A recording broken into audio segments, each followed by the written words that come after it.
Olá, leoas ricas!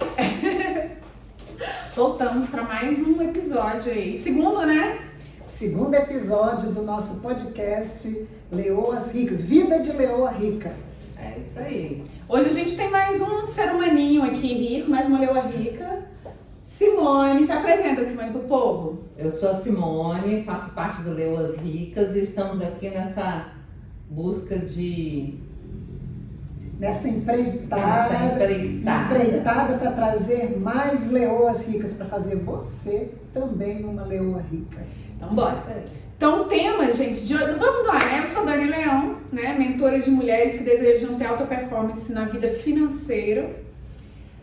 Eu sou Eliana Rocha, terapeuta sistêmica, parceira dos Leoas Parceiras, uma leoa rica, tentando, estimulando outras leoas ricas.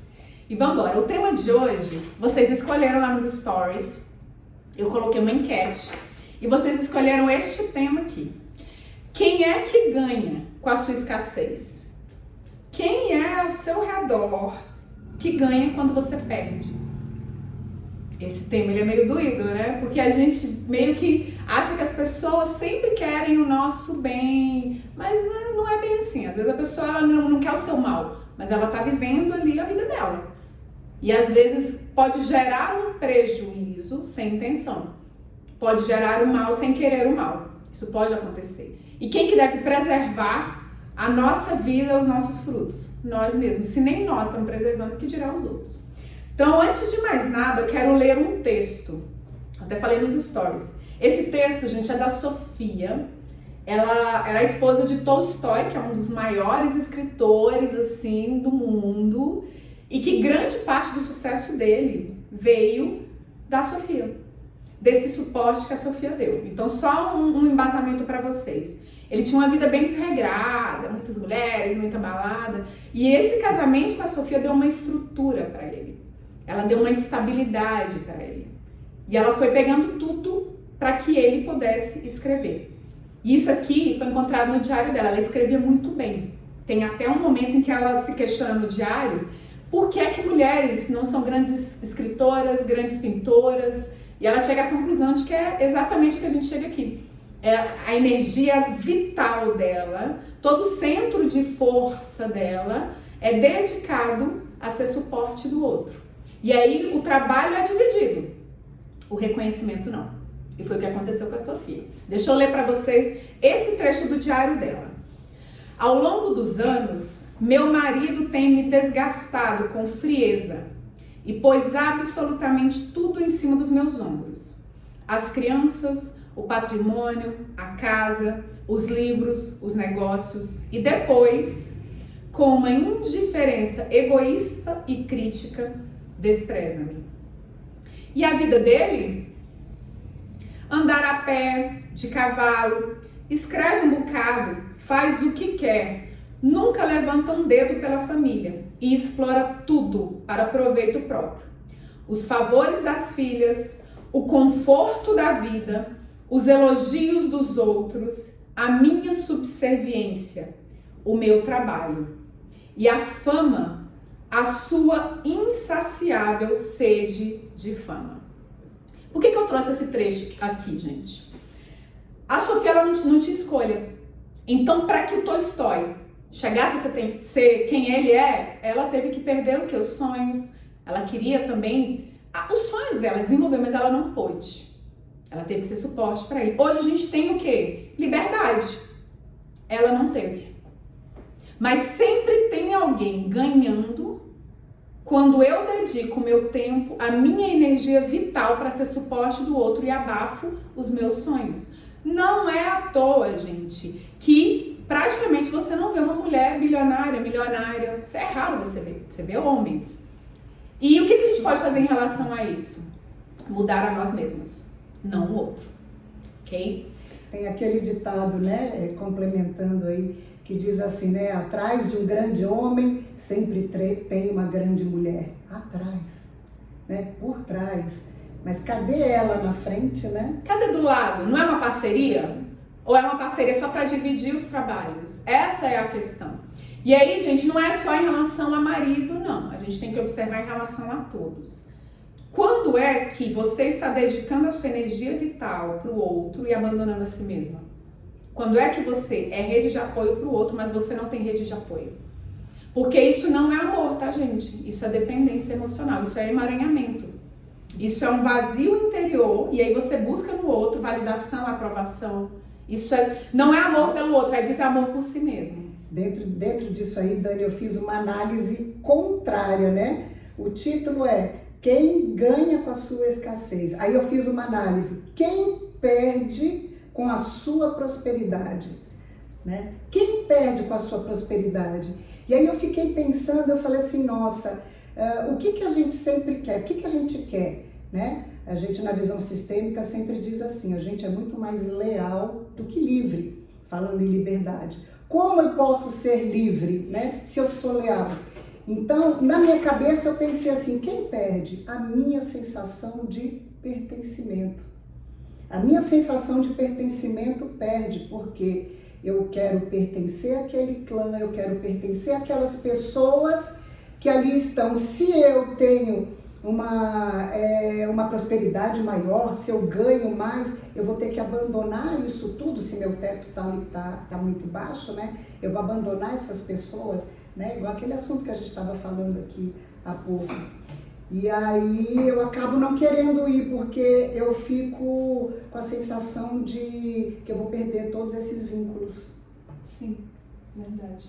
A Simone estava até falando um pouquinho sobre essa questão. É como se a gente estivesse abandonando as nossas raízes, né? Que a gente é muito apegado de onde que a gente veio, né? E quando você vai, dá a impressão de que você deixa para trás alguma coisa de onde você veio, né? Sim. Existe uma questão que ela é socialmente incentivada há muito tempo, que é o quê? O homem, e aí a Sofia fala muito bem, o homem ele pode alimentar a esfera do eu, seus próprios sonhos, seus próprios desejos, andar a cavalo, ler seus livros, escrever seus livros, mas a mulher ela não pode. Ela não pode alimentar a esfera do eu, ela tem que ficar na esfera das relações. Só que, gente, nós sonhamos, nós desejamos, então não é à toa que a gente entra em dinâmicas de sofrimento muito grandes e às vezes a gente não consegue sair, porque isso vem de várias gerações. E aí o que se diz? Que mulheres de valor, mulheres valorosas, são aquelas que se anulam em função do outro. E aí você vai ter que fazer uma escolha. Só cabe a você fazer essa escolha. Se você realmente vai fazer esse movimento ou não, porque hoje você pode escolher, o que eu falei pra vocês, a Sofia não pôde. Então o que o Tolstói fez? Ele criava muitas coisas, mas quem pagava o pato muitas vezes era ela. Sabe o que ele fez também? Ele disse que não era a favor das pessoas serem empregadas, explorando o trabalho dos outros. Aí ela não podia ter, mas quem criou os filhos todos?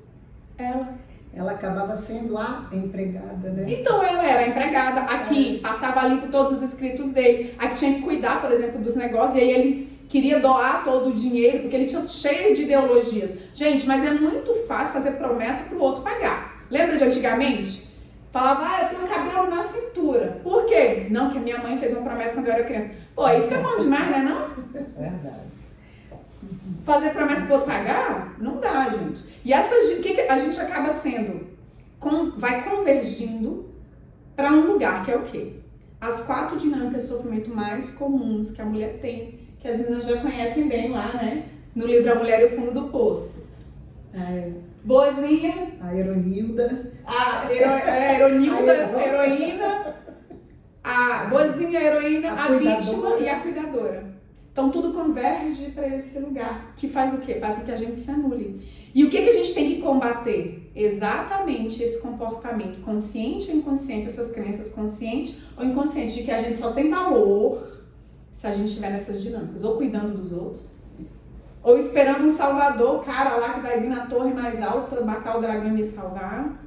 Ou eu tenho que pegar lá e sair, salvar todo mundo e fazer e acontecer, que é o extremo de lá. Ou que eu tenho que ser uma pessoa muito boazinha, senão eu não tenho valor. Então a gente acaba convergindo para esse lugar. Tem que se encaixar em algum desses padrões para ser aceita, né? E o pior é que não são os homens em si que nos colocam nessa situação, somos nós mesmas, né? Porque nós aprendemos isso com as nossas ancestrais. A nossa mãe foi criada assim e nos ensinou que era assim que tinha que ser. E aí a gente acredita nisso piamente, né? E para não maldizer, para não fazer diferente, a gente acaba entrando numa dinâmica dessas. Para quê? Para eles olharem para a gente e dizerem assim: nossa, como você é boazinha, nossa, como você ajuda todo mundo, né? E é assim. E a gente caminha esperando essa, não é bem uma bênção, né? Mas essa validação de pai, de mãe, essa validação da nossa ancestralidade. E aí a gente não consegue desvencilhar e literalmente pedir a bênção, me abençoe para eu ser diferente, para eu vencer, né? Essa questão, gente, e o que a gente precisa? Como é que faz, meninas, e agora? A gente tem que ter total consciência de quando a gente está se encaixando nesse movimento aí. A gente tem que saber exatamente quais são os microcomportamentos, as microdecisões do dia a dia que a gente está ali reproduzindo um desses 4 papéis. Depois a gente tem que fazer uma limpeza do nosso centro de força. Se as minhas decisões mais íntimas são em função do que a mamãe falou, o papai falou. Eu ouço muito isso, eu não vou gravar um story porque o que minha mãe vai dizer? Nossa, um adulto ainda está sendo guiado pela voz da mamãe, pela opinião do papai. Enquanto a gente não limpar esse centro de força, você está frágil. Quanto mais poluído esse centro de força está, proporcionalmente, menos força você tem. O nível de poluição ele é diretamente proporcional ao nível de força. É igual a bateria do celular. Tá acabando, porque a sua energia vital tá toda sendo drenada para os outros. E é exatamente isso que a gente faz lá no Leoas Ricas, quando a gente gira os circuitos, as ferramentas, para fazer essa limpeza, para poder retirar, sair desses emaranhamentos onde é tudo misturado. Você já não sabe o que é seu, o que é do outro. E a gente faz semanalmente ali esses encontros para poder ir retirando essas crenças, para poder a gente ir se retirando desse lugar de crenças que limitam o nosso potencial, as nossas habilidades. É isso mesmo, né? Existem diversas ferramentas e esses circuitos, eles são ferramentas, né? O circuito é uma ferramenta muito poderosa, porque traz pra gente a consciência da onde a gente está, que a gente nem imaginava, porque quando a gente passa por aquele circuito que começa a fazer, você começa a se enxergar em que lugar você estava e você nem sabia que estava ali. Você compreende, né, em que local você se encontra e o que você precisa fazer para sair desse lugar, né? E isso é que é o melhor, né? Você, ali dentro do circuito, você precisa colocar ali como eu vou fazer para sair disso. Quanto tempo eu vou levar para sair disso? O que eu tenho que fazer? E aí você vai ter que bolar as estratégias ali. É fácil? Não, não é fácil, mas nada é fácil. Escolha suas guerras. Mas é possível. É possível. É do tipo assim, tá ruim ficar? Tá. Sair vai ser difícil também, vai. Então, meu amor, escolhe o teu difícil.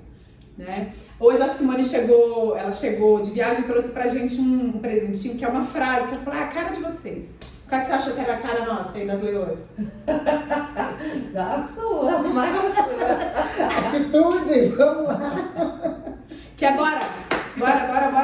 Então, tudo isso que a gente está falando aqui, primeiro, a gente tem que conhecer o passado, senão a gente acaba repetindo os mesmos erros. Mas não é, as pessoas, eu vou reconhecer o passado para ficar lá, mas também, há séculos que é assim, mas também a vida é difícil, mas também eu aprendi da minha avó, da minha mãe, não, pelo amor de Deus, seja uma leoa. Entenda as dinâmicas do passado, mapeie o lugar onde você está, realize os circuitos e haja. O que você tem que fazer amanhã, quando você acordar? Semana que vem, quais são as ações? Senão a gente fica paralisado ali. E leoas não são assim. Não é isso, meninas? É isso aí, é sobre isso, viu? E se vocês quiserem saber mais, a mentoria Leoas Ricas, gente, ela já acontece, já tem um tempinho. É muito legal. É mesmo mulheres falando de dinheiro, mulheres buscando a sua prosperidade ativamente e não esperando cair do céu. Mais informações vocês vão encontrar aqui nos links aqui embaixo. E a gente espera vocês para se tornarem umas leoas também, né? Isso, venham. E ó, me diga o que vocês acharam aqui. Fala pra gente o que vocês acharam.